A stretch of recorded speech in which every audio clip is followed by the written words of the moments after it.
Everyone, welcome back to my channel. Today I want to do a video on the concept of dark pool magnets. I've recently done a video on Vanna magnets, and I've noticed an interesting correlation between Vanna magnets and dark pool magnets that we can view via TradingView signature prints. Traditionally, dark pools are treated as classic support and resistance, but the largest signature prints actually can act as magnets as well. Before we get started, I'll leave several discount codes for trading services I use in the description, including TradeEdX, Voland, and Elite Trader Fund. Lastly, if you enjoy this content, don't forget to like and subscribe to help me grow this channel. It really does help the channel grow, and it means a lot. With all that being said, let's get right into it. So, the first thing I want to point out is this was done today on December 13th, which is when I'm recording this video. I called that we were going to break down after the CPI print and basically drop all the way back down to 4,000. Now, there were a couple factors pointing this out, and I made it clear that at 10:40 a.m., when we were falling back below a major trend line on SPX, that I was going short to 4,000. And so what actually led to this was a combination of two factors. One, did a video on this recently, so I'm not going to recap it too much here, but we still had this massive Vanna magnet at 4,000, which was we found would have a tractor beam effect based on the IV on those contracts that created the Vanna magnet dropping post CPI. So we saw the resistance, the Vanna repellent at 4,100 reject as soon as SPX opened up. The fact that it opened up under 4,100 was a huge deal. We knew it would be rejecting. And the most likely area that would magnet to was initially 40.50 and then the bigger magnet at 4,000. And that's exactly what happened. That's actually exactly how it played out. So I can show you here. We have the Vanna repellent on SPX. We also had Vanna repellent on SPY at 400. And then you can see that this is the major trend line from the daily chart that we stalled at for a minute, and then we fell below all the way to the 4,000 Vanna magnet. But this is not a video about Vanna. This is a video about dark pools. And there was another correlation that I've been noticing a bunch now when I do my morning updates, because I've been including dark pool data, and that large signature prints, and I'll show what I mean by that in a second, can also act as magnets. So we actually had a large signature print at 30.98.90 on SPY, and I'll show how you can find that in TradeEdX. And that actually ended up being the true bottom on SPY. It wasn't 400 that was the true bottom. It was right around 399, this signature print here. And this I've noticed can actually have a magnet effect when they are large enough, which is what signature prints are. So when you combine that with the dealer positioning data, you can really get a great idea of where the market's going to go, even if it seems a little crazy. So on TradeEdX, we can actually find these signature prints. If we go on the left menu to ticker dashboards, dark pool, and then you can search your ticker. I'm actually doing SPY. That's what I've been outlining every morning on Twitter to help people break down the data. And you can see, notice all these first showed as bearish. It doesn't really matter. That's because the data had this was pre-market open. Post-market open, this flipped to bullish. Again, doesn't necessarily matter.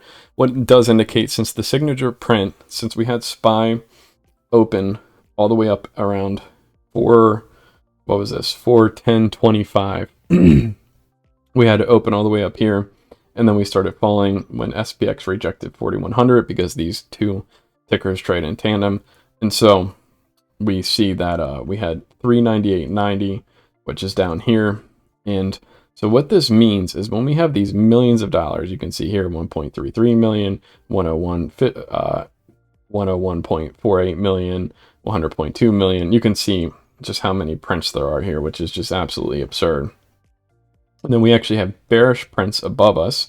Now these are our typical resistance that I'm referring to. So we had two prints indicating that we would likely reject above. So these are acting as traditional levels. But when it's this extreme, when we have these many prints in line with other factors such as the Vanna magnets, these can also indicate that we will have a magnet effect, which is exactly what happened. So what we did is, when we were falling and as we started breaking 405 or that 40.50 trend line, those two factors made me feel very comfortable with holding shorts all the way down to 4,000, at which point we stalled out.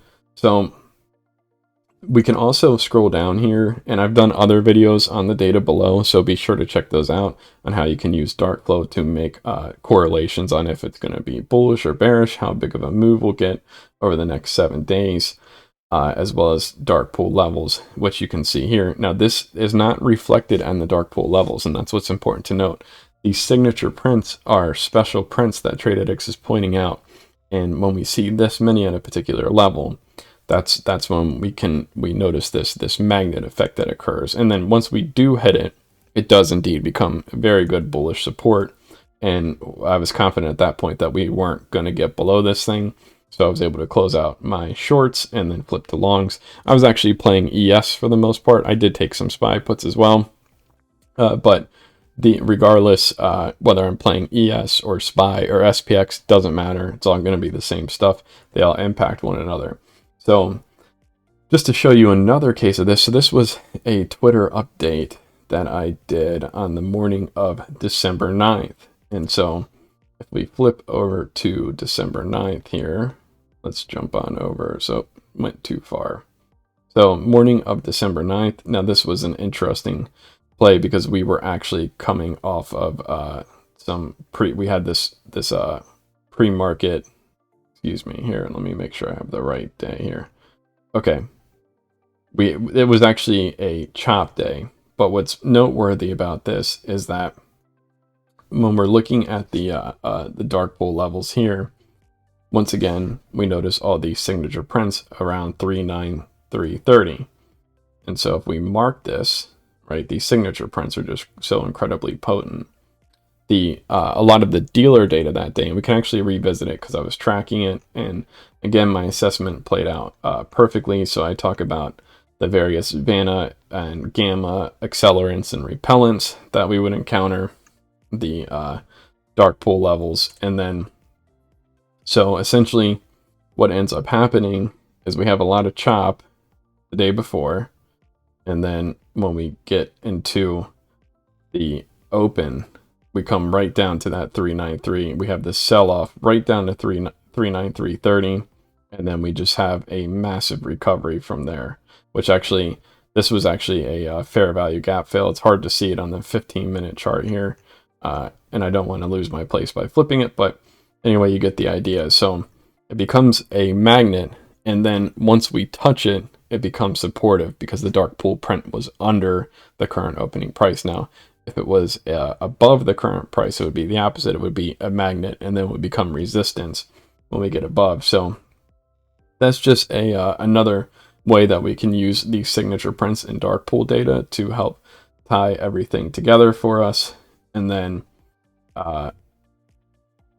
yeah, so hopefully you found that helpful. Be sure to check me out on Twitter.